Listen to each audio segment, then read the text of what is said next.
చదాం, మేము వెళ్తున్నాం, దేవునికి అక్కడ మొక్కుతాం, మళ్ళీ తిరిగి వస్తామయ్యా. బలి అర్పించేశాడు. తన మనసులో హృదయపూర్వకంగా తన బిడ్డను, ఇస్సాకును, తన బిడ్డను బలి అర్పించాడు.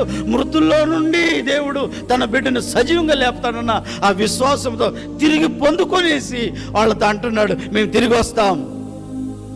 ఎందుకంటే నేను బలి అర్పించిన ఆ తర్వాత నా బిడ్డను దేవుడు బ్రతికించి నా చేతిలో పెడతాడు. అట్టి శక్తి కలిగిన దేవుణ్ణి నేను ఆరాధించేది. ఓ పనివారులారా, నేను నా బిడ్డతో పాటు తిరిగి ఆయన ఆరాధించి వస్తాం. ఇంత కూడా ఆయన విశ్వాసంలో ఇంత కూడా లోపం లేదు ప్రియులారా. గత 2-3 రోజుల క్రితం అన్నగారు ఇచ్చిన వర్తమానంలో ప్రార్థనలో లోపాలని ఓ అంశంలో మనం చూసాం. మీకు గుర్తుండే ఉంటుంది. మంచిది. ప్రార్థనలో లోపాలంటే ప్రార్థన చేశాక దొరుకుతుందో దొరకతో అన్న ఆలోచన, కాసంత అవిశ్వాసం, ఎక్కడో అపనమ్మిక, ఎక్కడో మనము నిర్లక్ష్యము, ఇలాంటివన్నీ కూడా అన్న చెప్పినట్లు మత్తయి సువార్త 6వ అధ్యాయంలో రాసిపెట్టినట్లు వేషధారంతో కూడిన ప్రార్థన, విస్తారమైన మాటలో, అనుచితమైన మాటలో, వీటి వలన ఇవే మన ప్రార్థనలో లోపాలు అని ఎలా చెప్పాడో, అలాగే అబ్రహాము గారి యొక్క విశ్వాసములో, దేవుని యందు తాను ఉంచిన లేక నమ్మికలో ఏ మాత్రము ఇంతైనా అవిశ్వాసమునో కనబడకుండా జాగ్రత్తలు తీసుకున్నాడు. నేను బాబు వెళ్తాం, ప్రభుని ఆరాధిస్తాం, తిరిగి వస్తాం, మీరు ఇక్కడే ఉండండి.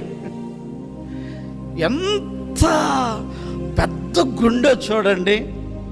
భరించగలం అసలు ఆ మాట? ఏమండి,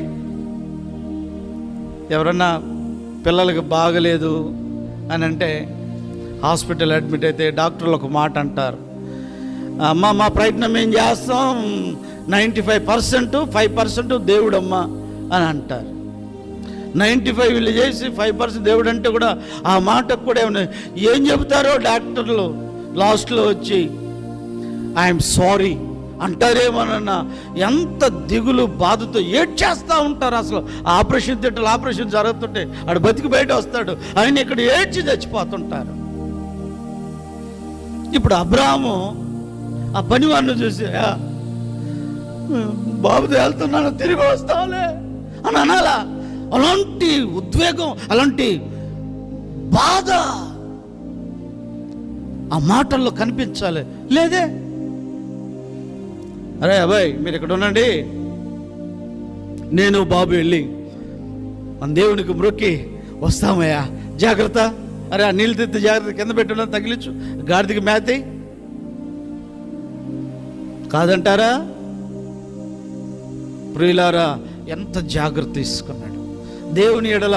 ఆయనకి ఎంత పటిష్టమైన నమ్మకం చూడండి, నా బిడ్డను తిరిగి దేవుడిస్తాడు, ధైర్యముగా వెళుతున్నాడు. ఇప్పుడు చూడండి, ముందు వచనాలు నేను మీకు చెబుతున్నాను చూడండి. 6వ వచనంలో, దహన బలికి కట్టెలు తీసుకొని తన కుమారుడు ఇస్సాకు మీద పెట్టి తన చేతితో నిప్పును కత్తిని పట్టుకొని పోయాను. కత్తిలో చేతిలో కత్తి ఉంది, నిప్పు ఉంది, కట్టెలు తీసి బాబు మీద పెట్టేసాడు, ఇస్సాకు మీద పెట్టేశాడు.